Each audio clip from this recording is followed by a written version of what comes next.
Long, Broad and Sharpsight. Once upon a time, there lived a king who loved his son dearly. Upon turning old, the king had only one wish, to see his son get married before he died. "I have been to many lands, but not once have I found a suitable bride," the prince told his father. "Then take this." The king hands a silver key to his son, telling him that it unlocked an old tower room in the castle. The king asks the prince to go to the room and have a look, then return and tell me what you have seen. "Whatever you do, don't draw the curtain on the right side," the king warned his son. When the prince reached the room, he became astonished.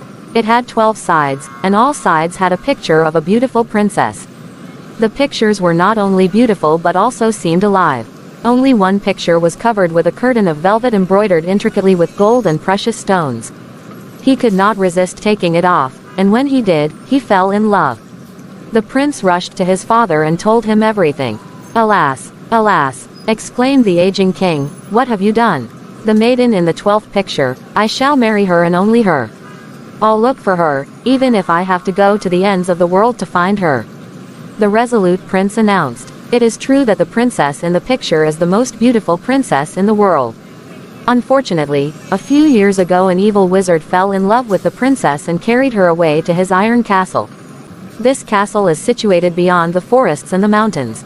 Many princes and heroes have gone in search of her, but none of them have returned, the king told his son. Fully aware of the circumstances, the prince decides to leave for the Iron Castle despite his father's protests. And so the prince left his palace in search of the princess.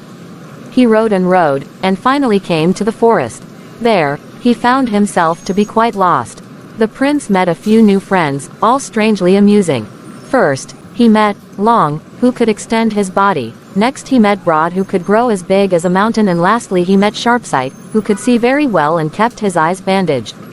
Sharpsight's eyes could even melt rocks. They all asked the prince to take them into his service. And then, the adventure of finding the beautiful princess began. After traveling for a long time, at last, they arrived at the Iron Castle. As the prince and his companions got closer to the castle, the atmosphere became gloomier. As soon as they reached the castle doors, the prince knocked on the gates with his sword. But once inside, they couldn't see anyone around. After searching the rooms for any sign of living beings, they came to a large dining hall. The table had been laid for 4 people with all kinds of food and drinks. They were served the food and drinks by an invisible hand. The moment they were done eating and drinking to their heart's content, the great doors of the dining hall burst open and in walked the magician with the princess, who seemed sad. "I know why it is that you come here, young prince," the evil magician spoke wickedly.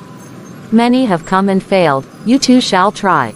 For 3 nights you have to keep watch on the princess, and if each morning when I come she is with you, then you can marry her." The prince agreed, but he had a condition. "My 3 companions will participate as well," says the prince to the magician, who agrees. And so the first night, when the prince becomes drowsy and loses sight of the princess, Sharpsight helps him locate the princess.